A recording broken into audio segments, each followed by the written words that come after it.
The proposed Corporate Recovery and Tax Incentives for Enterprises or CREATE Bill, previously known as Corporate Income Tax Incentives Rationalization or CITIR Act, is part of a comprehensive tax reform program with several packages. Some of its provisions include reducing the transaction tax to either 0.1 to 0%, removal of initial public offerings or tax on IPOs to encourage more companies to list in the stock market, and rationalizing of financial taxes in the country. According to the government, this will make the recalibrated bill more relevant and responsive to the needs of business affected by the COVID-19 pandemic. The government also said it will improve the ability of our country to attract investments that will benefit the Filipino people. CREATE Bill is the first ever revenue-eroding tax reform package proposed by the Department of Finance. It is also touted as the largest fiscal stimulus program for enterprises in the country's history. ASEC Antonio Joselito Lambino of the DOF said, through CREATE, an immediate 25% will be reduced in the current 30% of corporate income tax or CIT rate. This will be followed by 1% yearly reduction until 2027 to bring the CIT rate to a much lower 20%.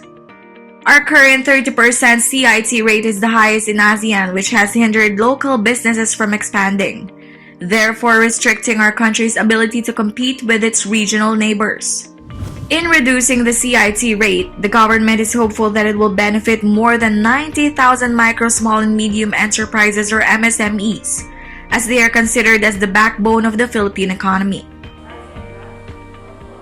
Meanwhile, this will result to a reduction of government revenues estimated at around 42 billion. ASEC Lambino said the money will be used by private sectors to retain jobs, improve their operations, pay for their bills and whatever they need in order to stay afloat during this crisis.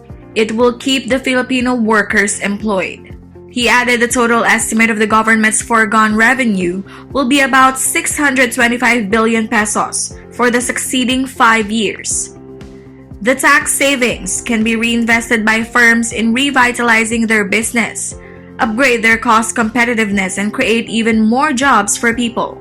Other key features of the bill include the extended applicability of net operating loss carryover or NOLCO for losses incurred during the current year, 2020, more flexible tax incentives, and a longer sunset period for companies currently receiving tax incentives.